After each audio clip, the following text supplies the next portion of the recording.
بسم الله قرارك أها نصيبكو أهادي كلا فوقاشها حريركا نصيبكو أهادي كلا فوقاشها حريركا waxaa kuu qoran inaad jeceshahay mid qalbigiisa surugay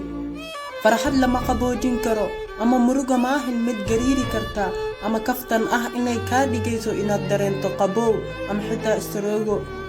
inkastoo qalbigaagu dahab yahay iyo inaad jeceshahay qof qalbigiisa lacag yahay nasiibkuu ahaaday kala fogaanshaheena xiriirka dhammaan gabdhaha noloshayda soo mari intaanan ku fikirin ayaga igu fikri wayna khiyaaneeyeen waxaan tiriyay jawaabaha jaceylka oo ka imaanayay qalbiga bal fiiri inta jeer aan maskaxdayda mashquuliyay oo aan ku furay problem aan halkeeda haynin suurtagalnimada naafanimo iyo aniga waxba isma dhaanni nasiibkuu ahaaday kala fogaanshaheena xiriirka waxaa muhiimka ah ayaa ah inaan ahay badbaado aanan awoodin inaan mar kale wax jeclaado jirkaygu wuxuu dareemaa waxaa xaraamka ka ah habeenka iyo suurtagalnimada heesaha qaaraamiga ah ee jaceylka ka hadla iyo ereyga bishmahaaga mala awaalka ka ah ka soo baxayay ayaa i hareereeyeen oo hareereen iga ah adigana aad ku maqan tahay adigana aad ka maqan tahay sidii inaan ku arko oo kale